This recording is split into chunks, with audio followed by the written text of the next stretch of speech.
Okay, well, it is 10:45 a.m. Thank you for joining us on the slopes for our featured K-12 session, Innovating the Future of Learning, Shushing Downhill with Driving K-12 Innovation. This is an initiative that is really near and dear to my heart. I have the pleasure of working with the Consortium for School Networking, or COSIN, on this initiative for driving K-12 innovation, which was founded a couple years ago as a way to really contextualize and ground the major hurdles, accelerators, and tech enablers that are actually impacting driving K-12 innovation and how school leaders can be leveraging them and what they need to know. So I'm going to let the experts speak here today, but I am so excited to bring you this session and introduce the CEO of COSIN, Keith Kruger, as well as a consummate advisory board member for driving K-12 innovation, among many other things, Kim Flintoff. So without further ado, Keith and Kim, take it away. Thanks, Sam. It's great to be here. And we have kind of a Northern Hemisphere, Southern Hemisphere theme going on. We're going to continue really the conversation that started at the opening general session by Punya and Sean, where they talked about innovation. We're particularly going to look at it from the lens of the K-12 sector. And I said Northern Hemisphere and Southern Hemisphere because I'm here in Washington, D.C., very anxious to be out in the snow and winter. We don't quite have snow here, but I'd love to be skiing. That is a photo from my last ski trip, which has been too long.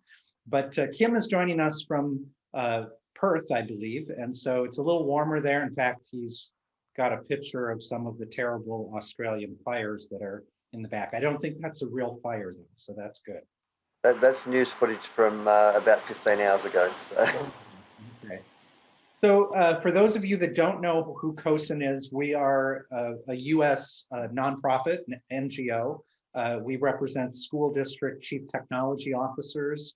And as Sam said, we have the pleasure of working with her and Laura Geringer on a project that has happened for about 12 years. It was originally called the Horizon K-12 report. It's now, it was done by Sam and the team at New Media Consortium at the time.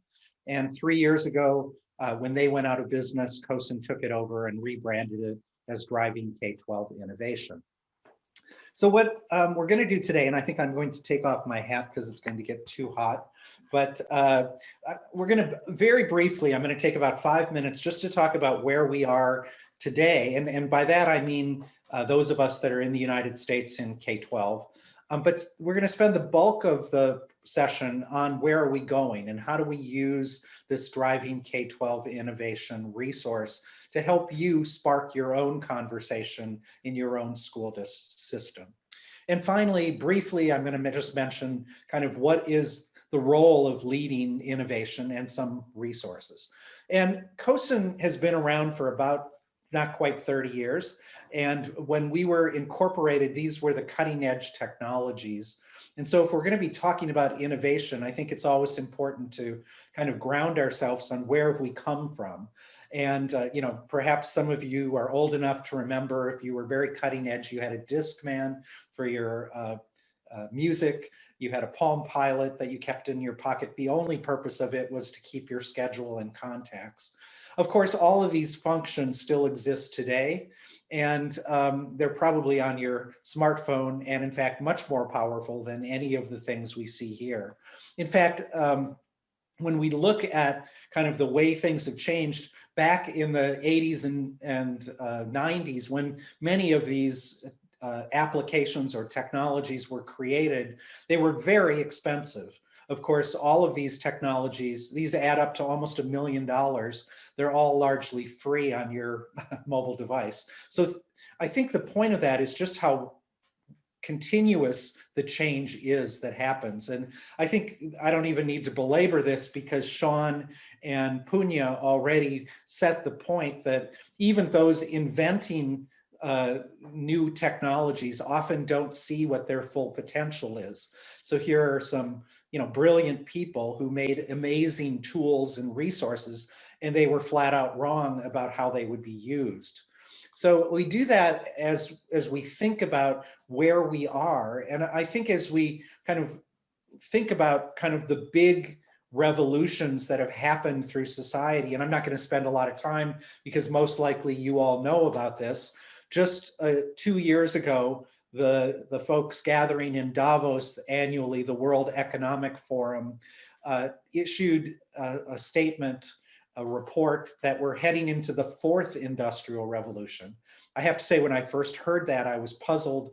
I wasn't sure I knew what the industrial revolution we consider, but I wasn't sure what they meant by the other three previous. And this image kind of shows that in the 1800s, for about 100 years, suddenly with the use of steam, with steam engines, steam ships, it changed the way that commerce happened. About 100 years later, in the 1900s, the late 1800s, early 1900s, the discovery of electricity really empowered kind of another industrial revolution. And what we've been living in since the 1980s is kind of that information revolution, or what we might call the computers and internet. But what they're saying, that we're moving into a new moment around artificial intelligence and much more personalized use of data. So I like to say, of course, then came COVID. And of course, the world that we've been living in, at least in the United States, and I think most places in the world, is really quite different than, at least in the way in which most of our students are receiving their education today. And so as we think about innovation, I think we have to think about, what is really our vision around learning, and what can teachers and administrators do to enable that so that it really works for every student.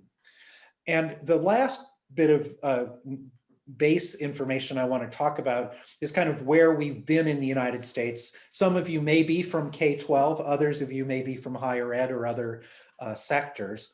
We have made in the United States considerable progress at school for broadband. In fact, our Federal Communications Commission set a short-term goal of 100 megabits per 1,000 students. Virtually every classroom in school has reached that. We're making progress towards the long-term higher bandwidth goal. We've made progress on devices at school. In fact, our technology leaders said that most of our middle and high school classrooms were one-to-one. However, we learned in March, in fact, it was Friday, March 13th, when we sent most kids home to start learning remotely, that at school broadband and devices was not the same as at home, and we were not ready. And millions of students did not have, and still do not have, access to some not devices, but particularly broadband at home. And that is disproportionately happening for children of color. They are the highest risk students. And there have been Herculean efforts by kind of our community to solve that, but we have not solved it. And it remains a huge challenge. And I think as we were looking at some of those narratives in the opening keynote, one possible narration, and we're hearing it quite a bit in the United States, is that remote learning has failed. And that certainly it's true that it was done overnight. Certainly it was true that it wasn't done, there was very little time to make it happen, to prepare teachers. There were equity kinds of gaps. There were problems around having too many tools, too many passwords, very complicated. However, we would say that this was the choice of an emergency at providing some learning versus no learning, and that in fact we're starting to see what learning could look like going forward. And so with that basis of intro, I'm going to turn it over to Kim to talk about his thoughts on this. Yeah, I mean, it's interesting. I come from a context in Australia where remote and online learning has actually been part of our culture for quite a lot of years. The reality of that is, though, that a lot of the experience and expertise of teaching and students engaging with that is very localized and it's very specific. So there's specific teams of people peppered around the country doing it. The average classroom teacher has kids sitting in front of them in a classroom who are physically engaged, co-located, and they're not prepared for that rapid change to a completely different way of functioning. And that's what I think we started to see coming through. We heard many reports of schools that were already utilising remote and mechanisms who didn't have a lot of issues, but they were very much in the minority. Michael Fullan and others embarked on a report with Microsoft, Education Reimagined report that we're seeing up on the screen, and really looked at those three different dimensions. So the first thing was that there was this massive disruption. There was shutting down of the physical schools, shift to the online space, done very hastily, done without a lot of real consideration, and discovering along the way all of the issues that we hadn't anticipated.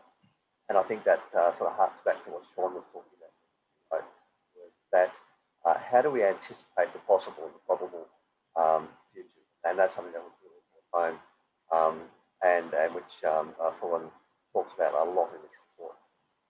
Then he talks about this notion of transition, that we start to sort of settle down a little bit, we start to find our way, we start to work out what we need to do next.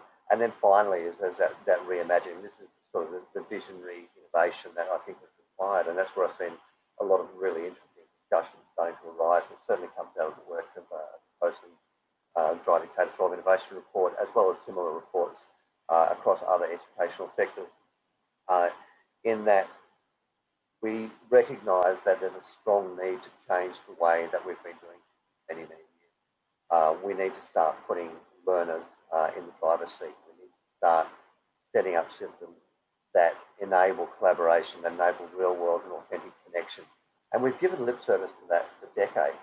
But I think what's happened in recent months, in this past year, is that the spotlight has become much more intense. We've sort of racked up the arc lamp and really burned into our consciousness that what we've been doing won't work if what we've just been through is going to be part of the normal moving forward.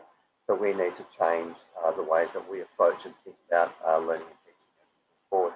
And this Education Reimagined starts to map out some of those sorts of priorities.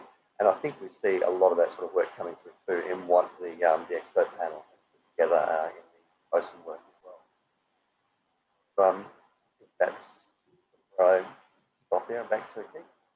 Great. Oops.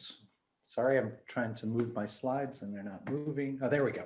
So, I think what we heard at the opening general session is how do we not predict, but in fact focus on inventing kind of what we want education to look like.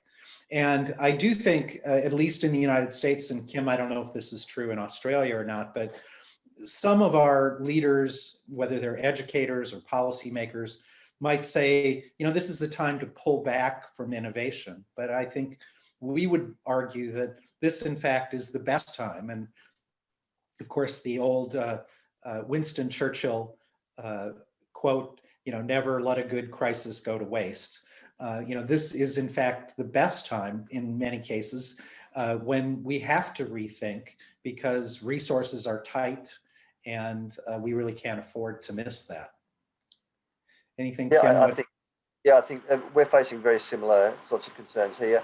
The K-12 sector hasn't been as impacted in Australia as much as it has in other parts of the world, and certainly where I am here in Perth. COVID and its impact on schools was really a 2-week phenomenon. We've been back doing what we've always done since the end of March, maybe the beginning of April.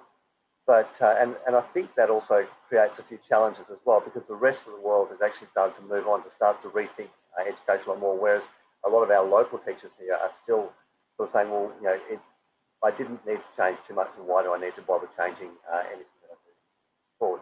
There are other parts of the country where they've been shut down for a lot longer, and they're having to really evaluate where they're at. What I am starting to see, and it's being driven by discussions on that today, by some of the other events, and also the push from groups like UNESCO and their Education 2050, is that the future of learning, the future of education is starting to actually get some real attention from those people who are making the change.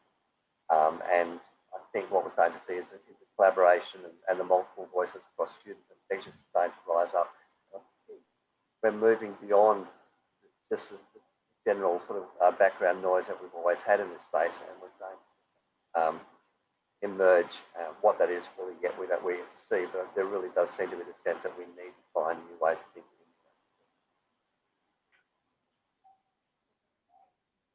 Yeah, and I think, in the United States, it's been an evolving week by week change, but the majority of students are definitely doing remote learning at this time. And of course, that's been increasing with the spike in COVID.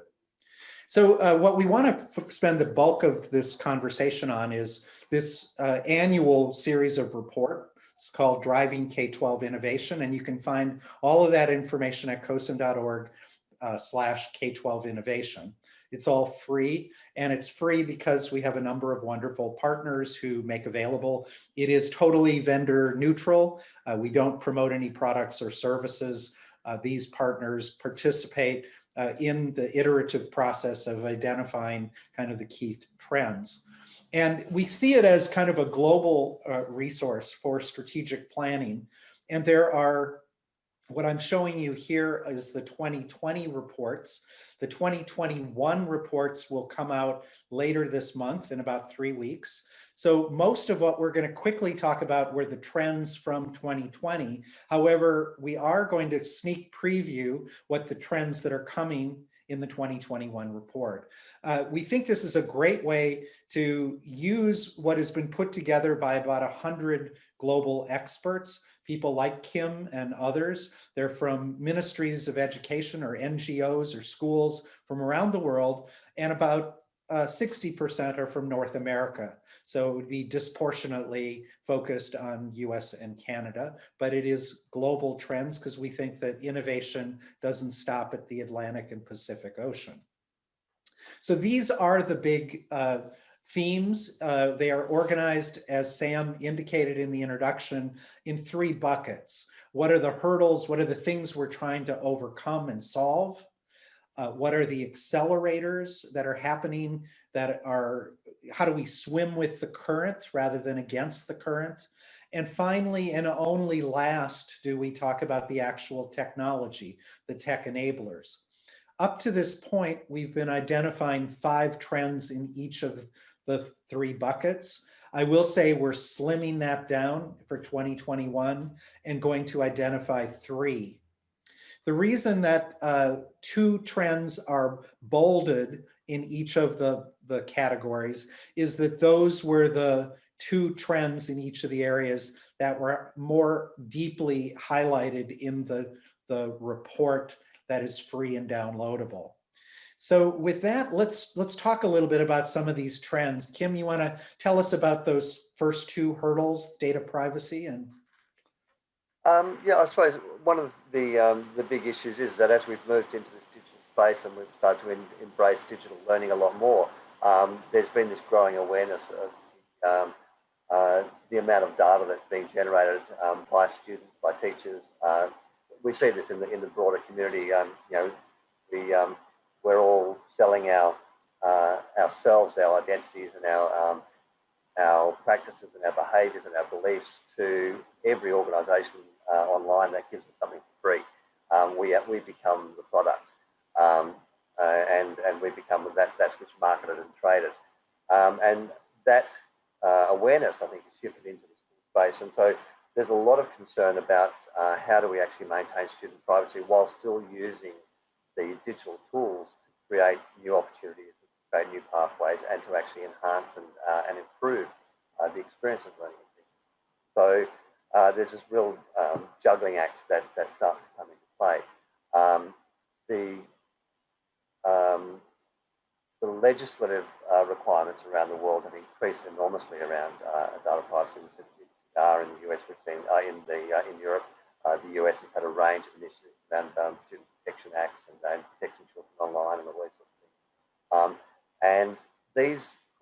sorts of really interesting challenges for how do teachers then utilize the digital data that they can gather about students and practices to utilize for ultimately for the benefit of the students and society at large, but feeling hamstrung by all sorts of legislative and other requirements around data privacy. It also puts things like ethics in the absolute foreground. It becomes a key part of what educators are required to consider, and that includes educational leaders particularly as well. They have to be very, very aware of what the ethical standards are around data, and that's been amplified by all of the major controversies around the world, where there's been data leakages, data being sold, and web data being misused ways. There are entire states, nation states in the world where data is being used to manipulate and control the population, which from other outside observers looks and appears to be very, very manipulative and very, very controlling, and that's sort of counter to a lot of the sort of the Western views. So from a data privacy point of view, we are faced with these challenge of managing data in such a way that the students have the control and the governance of it, but that there's ways to utilize that data in the way that students are and not being or controlled in ways that they may object to.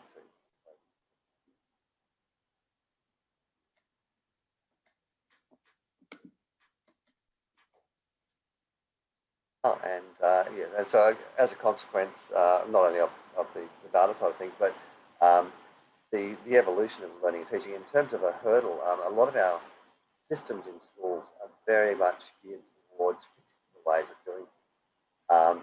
That even the way we train teachers, we train teachers to be the person in control in a classroom, to be making decisions about what content is going to be engaged with, how it's going to be engaged with, when it's going to be engaged with. And what we're seeing emerge is a need to transform that into something where students have far more connected engagement with the real world, students make more decisions and have more agency about their own learning experiences, where student interest and student personalisation starts to become a element. That demands a shift in the way that not only do students and teachers relate to each other, but the systems that support and influence those practices are shaped. So we need to, right from the highest levels of government in every state around the world, I think, we need to actually start seeing mechanisms that that open up and allow these practices to emerge in different ways. At the moment, I think a lot of teachers feel hamstrung by the systems that they're engaged with and the expectations that are placed upon them by not only by the school system, but by parental expectations, that are often not fully aware of the sorts of things that we're talking about, is that future pacing, that sense that we are headed towards a different future, prepared for that in different ways. Great. So as we switch to kind of the accelerators, the two we're going to highlight, and let me also say, in the chat, please give your thoughts on which of these trends resonate with you, or if some other trend does. Again, we don't see that the 100+ experts have provided you tablets from heaven to tell you the answer, but rather to spark your conversation about what's important with your school or district. So as we switch now to those accelerators, we think data-driven practices is one of those trends that, in fact, is kind of the flip side of some of the things that the privacy concerns are often around how you use data. And so the opportunity, though, to use that sort of data in education for much more visual learning, to actually see trends that maybe we didn't see as we were close up to individuals, and that, of course, it seems to me is at the heart of what that fourth industrial revolution is all about. which is using, whether it's artificial intelligence or things like that, big data. How do we use that in ways that make us smarter or help us learn faster? And then a trend. Now, the interesting thing is this was a first time that social emotional learning has been identified in one of these reports. And it was identified before COVID. I would say since COVID, this has become even more clear. And the way in which this was described is, making sure that students have empathy, persistence, flexibility, and things like that. But I think it's even broader than that in the sense of, do the technology tools that we're using, whether it's video conferencing or remote learning in general, do those create more anxiety among teachers and students and parents? And how can we lessen that? So I think that we're likely to see social emotional learning at the heart of conversations of what kind of educational system do we need. Kim, you want to talk about the technology, the tech enablers? Yeah, so one of the things that came through prior to COVID was the rising or the growing capabilities of digital collaboration platforms. And then we saw very early in 2020 that they became the norm for millions of students around the world.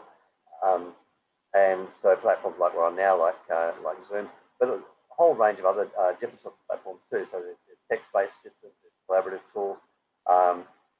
When in my previous role as Learning Futures Advisor at Curtin University, we had been working on and developed a challenge-based learning platform, which is very much geared around student collaboration and being able to visualize collaborative activity through the data that it generated as well. So we saw that this was going to take on a lot more importance moving forward. I don't think any of us anticipated when we were putting together this report that it was actually going to land with such a vengeance as it did at the beginning of 2020, when suddenly everybody had to find ways to work differently online. So being able to collaborate, I think, is key too. A lot of the systems that we've seen for remote and digital learning have very much been about a content dumping process. Is dump a lot of content to the learner. The learner engages in some sort of assessment activity that reviews whether or not they've engaged with that content, and then steps them through the next part of the content delivery. With a collaborative platform, there's a lot more of that notion of actually people engaging with people, and be that student teacher, student to student, mentor, teacher parent, all of those things start to come into play, and therefore we're actually starting to look at more of a system that enables ecosystems, as opposed to simply delivering content to a student, reviewing whether or not the student has engaged with that. The digital collaboration platforms that we're seeing evolve, and even I remember when we started using 12 months ago, it was a far more modest tool than in just the past 12 months. We've seen it grow, we've seen it develop, we've seen the requirements and the expectations of the user starting to be built in. So, and that's happening across a whole range of education. Yeah, and Kim, I think as we in the United States have asked what's worked and what's not worked well, in places where remote learning's worked well, it's where they have a strong collaboration platform, because it's so complicated for students and teachers and even parents to kind of figure out all the logins and things like that, that it really makes a difference. And the places that were working were those that had kind of a collaboration platform. Absolutely. And we've seen similar things here. We've seen schools, whereas schools that have already got good systems in place where the ecosystem is about connecting people were far more capable than those schools where they suddenly had to pick up a tool that they were unfamiliar with and to adapt in different ways. Collaboration platforms that we're seeing are growing, evolving, and we'll start to see that space change.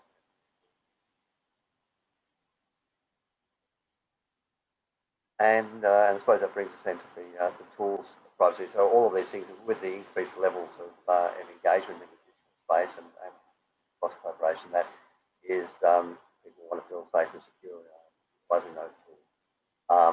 What we're seeing is a much greater awareness of that. We're seeing a lot more legislation around that. We're seeing a lot of higher level of education around how we maintain privacy and safely and data that's actually out there that's generated by the systems. Great. Kim, we're not getting great audio from you, but I'm not sure what else you can do because I see. Yeah, look, I'm sorry, I'm on a computer that I just picked up a couple of days ago, and I'm still coming to terms with myself, but I'm. No problem. We apologize to the attendees, but I think we can still hear you. At least I can. Yeah. So these are the hurdles, accelerators, and tech enablers for 2020. And I hope I see some conversation in the chat. We'd love to know kind of what you're seeing. You know, do any of these resonate with your school or school system? Or is there some other? And I see some of our advisors on the expert advisory committee, like Lisa and Jim. So I know they have strong thoughts about these things too. So I also, while you're thinking about that and adding into the chat, we wanted to kind of sneak preview. We just in December announced what the trends will be. You see that we've made it a little easier to follow with only 3 trends in each of the buckets. And I'm kind of curious, Kim, what jumps out at you? I have to say, when I looked at it, you know, not surprisingly, given the last 9 months, digital equity was at the top of the hurdles that our experts identified immediately. What jumps out for you?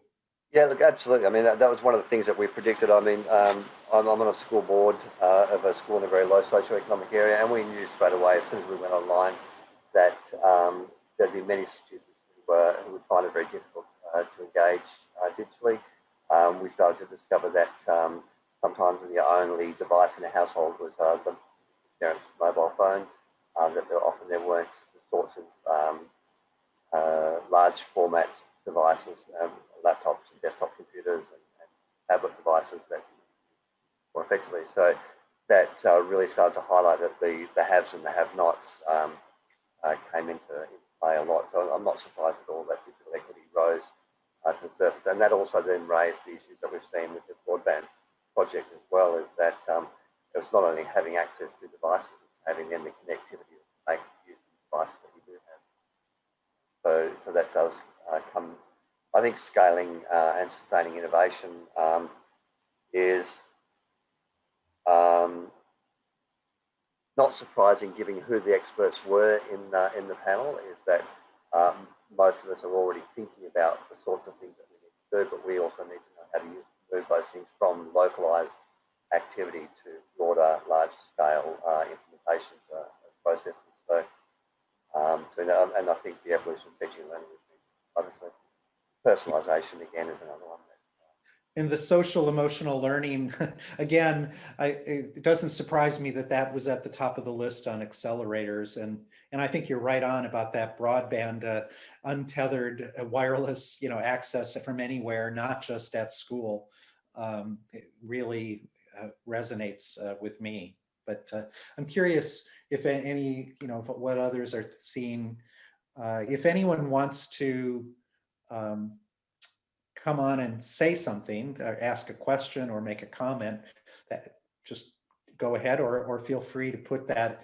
I see Jim Goodell has just put a comment in the chat about engagement is the critical factor. And I know that Jim Venitis was asking about, is anyone seeing a focus on these things in teacher prep? I see Paul Signolari, who's also been a longtime leader, saying that many of these trends resonate with what he's been doing in his work.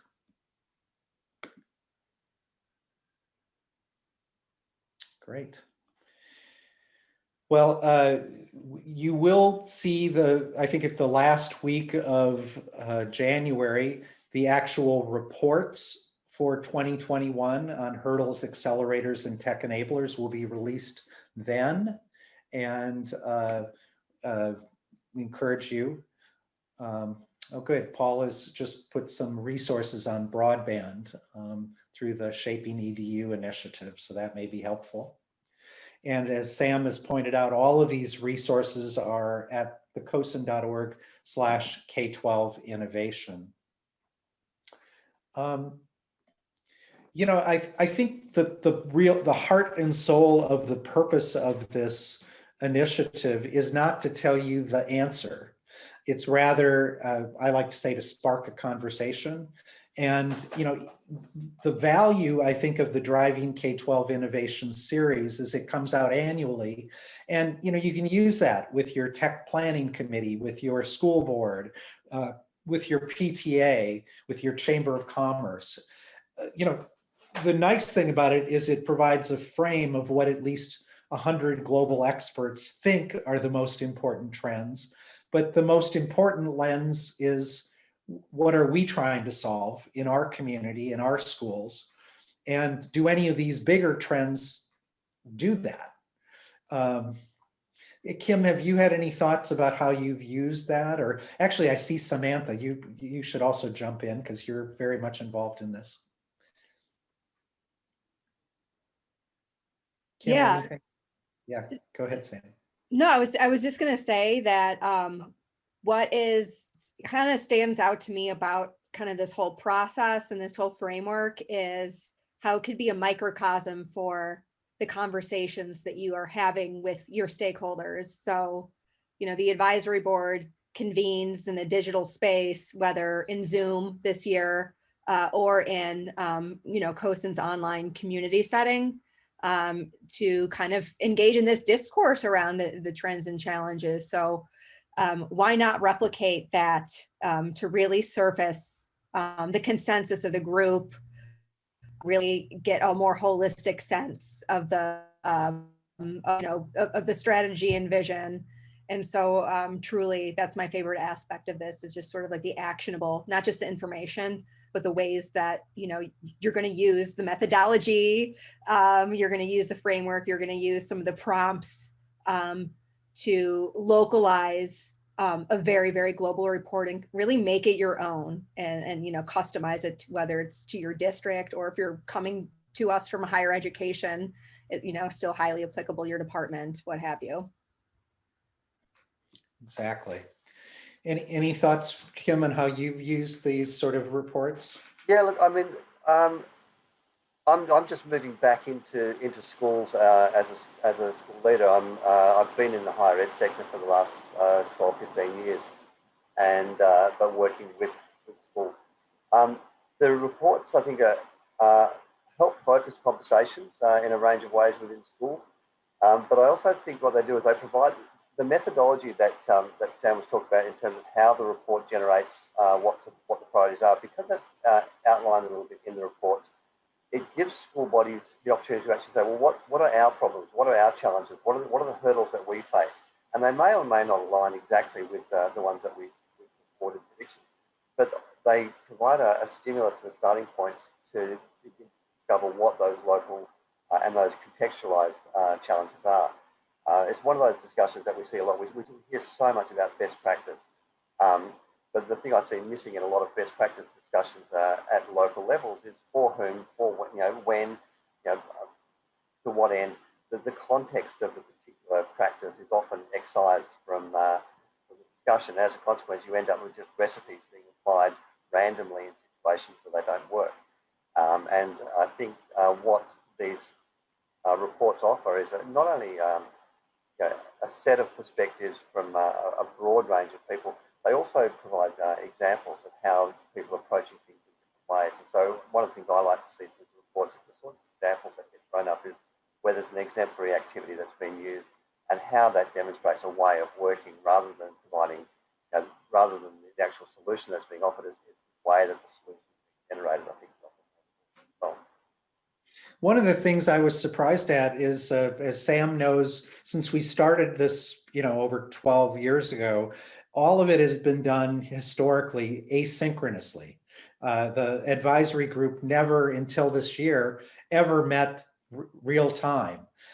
This year, however, in the midst of the pandemic, we decided to try not only working asynchronously, but giving the opportunity at key points to allow real-time conversation synchronously.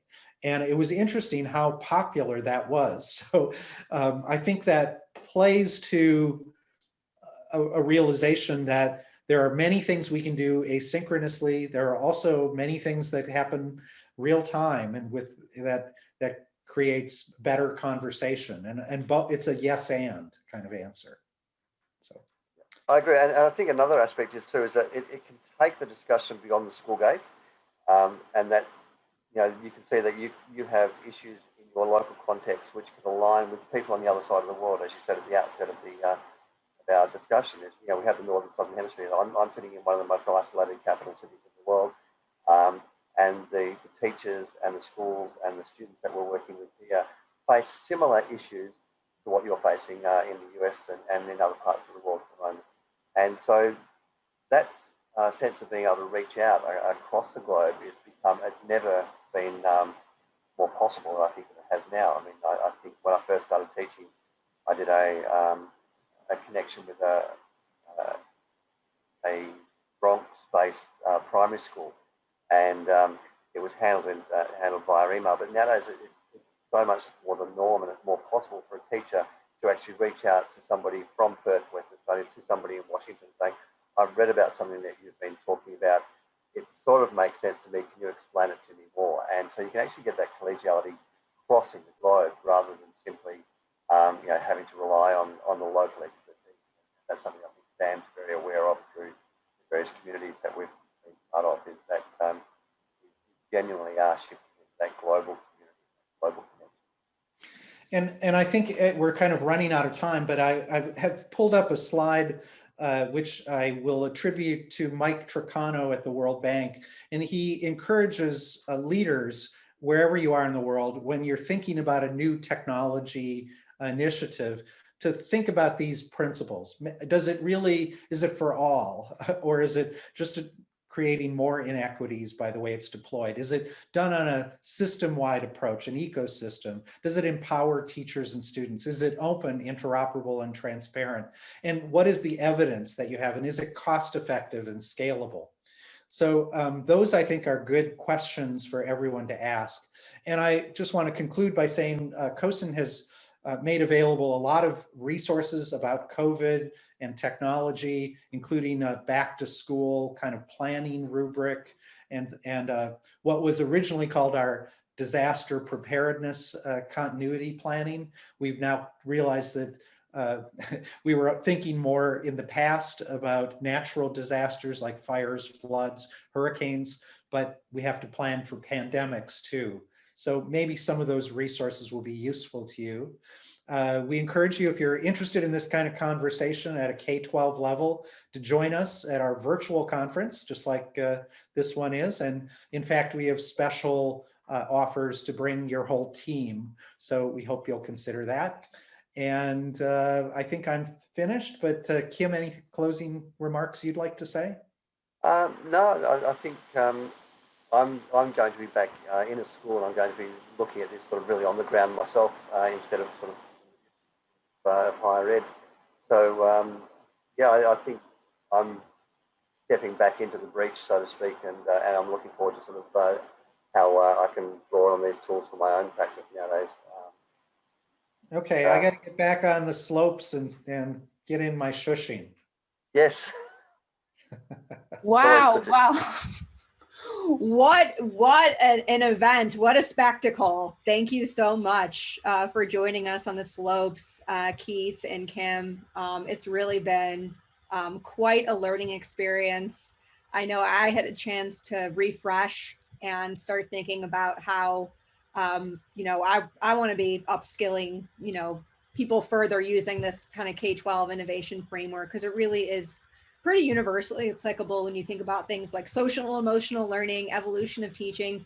These are just things that we should always be focused on as best practice, you know, when we're shaping the future. So Kim, Keith, thank you so much for everything. I hope everyone takes a moment to check out the Driving K through 12 initiative, and hopefully maybe we'll see you on a future advisory board for those of you who are brand new to the initiative. Thank you so much. Quick humanity break. We like to build in as many of those as possible during the Shaping EDU Winter Games. And then at 11:45 a.m. is when Mountain Standard Time, always Mountain Standard Time, is when our next breakout sessions begin on the slopes. Or you're welcome to join the hackathon around building your own Olympic Village, which is already in progress. All of the links for the next sessions are available on the Shaping EDU Winter Games website. Thank you so much, everyone. Really appreciate your time and your contributions.